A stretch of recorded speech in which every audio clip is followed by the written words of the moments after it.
না, শুরুতেই যে কথাটা বলা প্রয়োজন, দেখুন ১৯৭১ সালে আমরা যখন মুক্তিযুদ্ধ শুরু করেছিলাম এবং যখন আ মুজিবনগর সরকার গঠিত হয়েছিল এবং স্বাধীনতার ঘোষণাপত্র ঘোষিত হয়েছিল, তখন কিন্তু ৪ টি আপনার মূল লক্ষ্যকে আপনার নির্ধারণ করা হয়েছিল আরকি, হ্যাঁ? তার মধ্যে ছিল হচ্ছে আপনার সাম্য, মানবিক মর্যাদা এবং অর্থনৈতিক মুক্তির ব্যাপারটাও বিশেষভাবে আলোচিত হয়েছে। এখন সহজ করে দেখুন, আমাদের সমাজে আপনার সাম্য, মানবিক মর্যাদা, অর্থনৈতিক মুক্তি সেগুলো আমরা অর্জন করতে পেরেছি কিনা? মানুষের নিরাপদ জীবনকে আমরা নিশ্চিত করতে পেরেছি কিনা?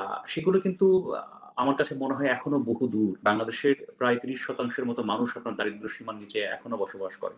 এবং প্রতিনিয়ত আমাদের জীবন যেরকম অনিরাপদ হয়ে উঠছে, আমরা গত ২ দিন আগেই দেখতে পেলাম যে আপনার কি ভয়াবহ একটা আপনার বাস দুর্ঘটনায় মানুষকে প্রাণ হারাতে হলো। তো সবকিছু মিলে আসলে যে সকল ঘটনা আপনার আমার সামনে ঘটে প্রতিনিয়ত আরকি, সেটা কিন্তু আসলে কষ্ট দেয় এবং সেটা বারবার আমাদের সামনে প্রশ্ন নিয়ে আসে যে আমরা কি এই দেশ চেয়েছিলাম? এই দেশের জন্যই কি আসলে মানুষ এত রক্ত দিয়েছিল? এই দেশের জন্যই কি মানুষ এত আত্মত্যাগ স্বীকার করেছিল? আ খুব সম্ভবত তা নয়। আমাদের দেশটা হয়তো আরো একটু ভালো হওয়ার কথা ছিল, যে জায়গায় আমরা কখনোই পৌঁছাতে পারি। হ্যাঁ, সেটা ব্যাপারটা। কিন্তু আরেকটা জিনিস আমরা লক্ষ্য করলাম যে স্বাধীনতার নানা রকম বাণী আমরা দেখলাম বিভিন্ন জায়গায়। তো সব জায়গাতে আমার নিজের কাছে একটু একটা জিনিস বিস্ময় ঠেকেছে। সেটা হলো যে আমাদের স্বাধীনতার সঙ্গে যে বঙ্গবন্ধু শেখ মুজিব নামে একজন ব্যক্তি জড়িত ছিলেন। আমাদের স্বাধীনতার উনি যে মহানায়ক সেই জিনিসটা যেন মানে সবাই ভুলে গেছে। নাকি আমাদের দেশের মানুষকে ভুলিয়ে দেওয়ার একটা চেষ্টা চলছে। বলতে পারব না। কিন্তু আমি কারো কাছেই সেই নামগুলো দেখছি না। এটা কি আপনি খেয়াল করেছেন? আমি আপনাকে আমি আলোচনায় আসছি। আপনাকে একটা ভিন্ন প্রেক্ষাপট আমি আপনার সামনে তুলে ধরি আরকি, হ্যাঁ?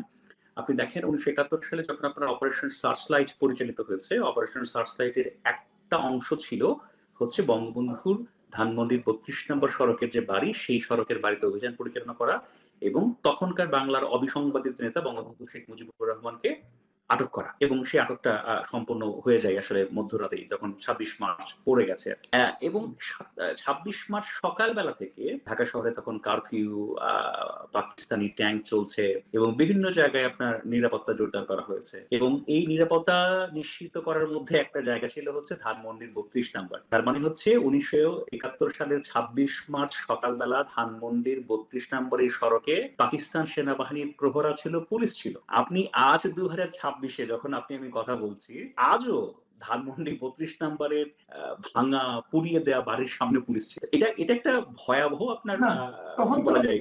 তখন তো একটা বাড়ি ছিল এবং বাড়ির ভিতরে একজন নেতা ছিলেন, যাকে কেন্দ্র করে বাংলাদেশের মানুষ স্বাধীনতার স্বপ্ন দেখে। তখন তাদের জন্য এটা একটা হুমকি ছিল। কিন্তু এখন এটা কার জন্য হুমকি? এখন সেই ব্যক্তি নেই, তার লাশটা পর্যন্ত ওখানে নেই। তার একটা বাড়ি ছিল, বাড়িটাকেও ভেঙে দেওয়া হয়েছে। তারপরেও ওখানে এখন কাকে ভয় করে পুলিশ রাখা হচ্ছে? এখন এই প্রশ্নের জবাব তো আমার কাছে নেই। হ্যাঁ? শুধুমাত্র এই সিচুয়েশন এর কারণে এই বিষয়টা লক্ষ্য করার পরে আমার ভেতরে আক্ষেপ আছে, কষ্ট আছে, যন্ত্রণা আছে। আমি আপনাকে একটা ছোট্ট উদাহরণ বলি, হ্যাঁ? দেখেন, আমি আমি সাংবাদিক ছিলাম। আপনি জানেন আমি সাংবাদিকতা করেছি দীর্ঘদিন, হ্যাঁ?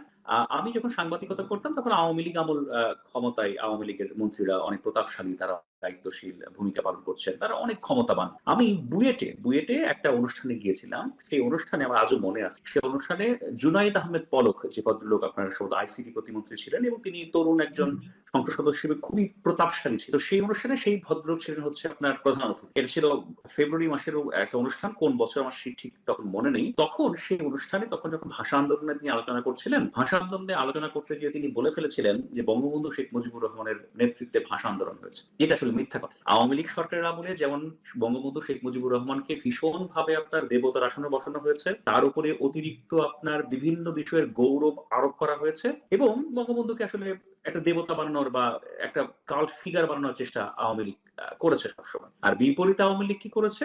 সেটা হচ্ছে আপনার মুক্তিযুদ্ধে অন্যান্য যাদের অবদান ছিল তাদেরকে যতভাবে অপমান, অপদস্থ, আ পাকিস্তানি চর, তারপরে হচ্ছে আপনার মুক্তিযুদ্ধ বিরোধী ষড়যন্ত্রকারী যত যা কিছু করে আপনার অপমান করা হয়েছে। যেটা আপনিও সাক্ষী আরকি, হ্যাঁ? এখন দেখুন, এখন বর্তমানে যে আমরা আবার আবার একটা এমন একটা বিষয় দেখছি যে সেই জায়গাটা একটা রিভার্স জায়গা হবে। মুক্তিযুদ্ধের সময় বঙ্গবন্ধু শেখ মুজিবুর রহমানের অবদান এটা একজন পাগলও স্বীকার করবে। একজন পাগলও কাউকে যদি ধরেন একটা মানসিক বিকৃত সম্পন্ন মানুষকে যদি বলেন যে ১৯৭১ সালের মুক্তিযুদ্ধ বঙ্গবন্ধু শেখ মুজিবুর রহমান, সেও বঙ্গবন্ধু শেখ মুজিবুর রহমানের অস্তিত্বকে, ভূমিকাকে অস্বীকার করার সাহস দেখাবো বলে আমার মনে হয় না। এখন বাংলাদেশের বাস্তবতাটা এমন, দেখেন, বঙ্গবন্ধু শেখ মুজিবুর রহমান ছাড়া বাংলাদেশের স্বাধীনতার নানা আলোচনা চলছে, অনুষ্ঠান চলছে এবং কিছু, কিছু ক্ষেত্রে বঙ্গবন্ধু শেখ মুজিবুর রহমানকে টিপ্পনী কাটা হচ্ছে। যে তিনি কিছু ছিলেন না, তিনি এই ছিলেন, তিনি সেই ছিলেন।